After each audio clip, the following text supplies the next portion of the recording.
This is a video just for staff. Wanted to give an update before our Wednesday live. So there are some dates that are coming up, and I wanted to kind of tell you those dates, and then also give you just a little bit of an explanation of kind of our new um, mindset, tactic, elevator speech, whatever you want to call it.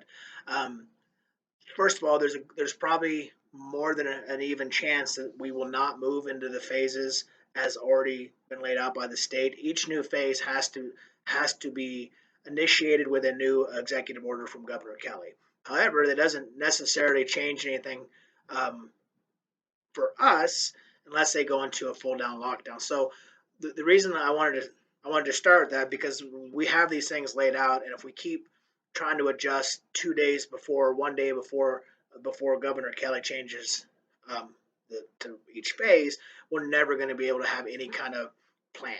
So here's our new way of doing it. And I think this will be a way that a lot of the community will get behind, and it'll still help us get the things done we need to while still being respectful of where people are. So the term we're going to use is we're going to meet people where they're at.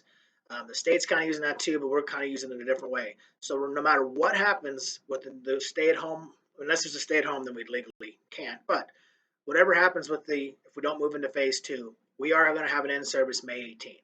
Same as always with staff. If you would rather have it be digital or rather do the things at a later time, that's absolutely fine.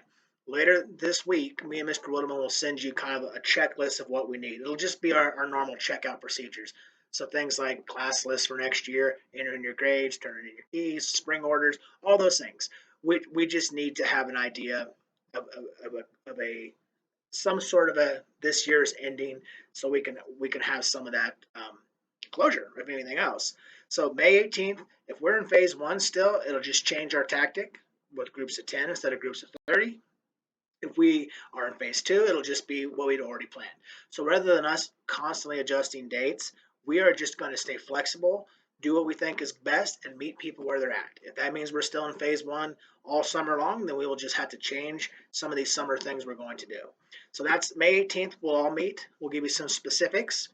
Then on May 22nd, that last Friday, is when we are planning on having our turn back in day.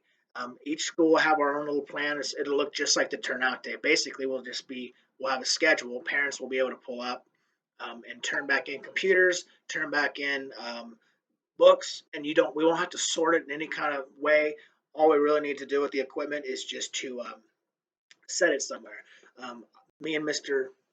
I almost said Mr. Denton. Me and Denton will go through the actual computers and get all that stuff cleaned up and organized, and then you guys can come get the books at a later date. If you still want us to do a heavy fogging of that, we can do all that stuff too. So that will be the 22nd. And then after that, we really won't have anything else you need to do besides have a good summer. And then if you're going to do summer school, that'll be one of the things we ask on that 18th. So sometime this week, those will be the last two dates for us with needing you for this contracted year. Um, Also, what I'm going to attach in this is we have our calendar of events. So I'm going to try to keep this video under 5 minutes. I got another meeting coming up too. So June 1st, we're going to start driver's ed, summer weights, some of the summer camps. All those things are going to be on the calendar regardless, but if we're still in a different phase, we'll just have to manage how we do the groups differently. It might even mean, so for example, for summer programming, if kids want to do the summer camps in July, the new CASHA requirement is they have to at least have 10 um, weight sessions, practices, 15 if it's football. And so if we're still in phase two, we might have kids that do a home workout if they're uncomfortable. But the biggest thing we want to have is that people have the choice.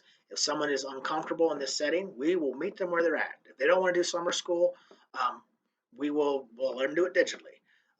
And summer school is going to be a little bit different because of the 6 foot rule. We won't be able to be as flexible as some of these other ones, but these calendar events that we have on the pool opening June 1st.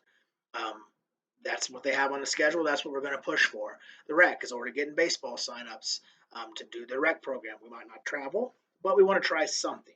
So what we're hoping is to get some information where parents can choose, you can choose. We'll never put anyone in a spot where they're not comfortable. And if there's ever anything that happens, we'll be very quick to respond. If there's a increase in cases, if there is a sudden change and we have to be flexible, we can. We just don't want to close the door like some places are when we say, you know what, nothing until August. So that's going to be our game plan. I'm going to attach this video. Can't say enough about how well you've done through all this, and I know that we're going to stay flexible, but we're flexible up to a point. I know that we want to try to have a normal school, and that's the big push now is what's August going to look like. So our goal is going to be to use common sense, give people the choice, and meet people where they're at. That's going to. So if anyone asks your elevator speech, I'm not going to grieve you guys into it. I know you have different things that you're comfortable with, and I would never put you in a spot where you feel uncomfortable. You'll always have another option, and so will the kids. But I just think everyone wants to have the option. So that's kind of where we're at, and I thank you for everything you're doing, and I really look forward to continuing moving forward and seeing you all in a more traditional capacity as we move forward. Thank you.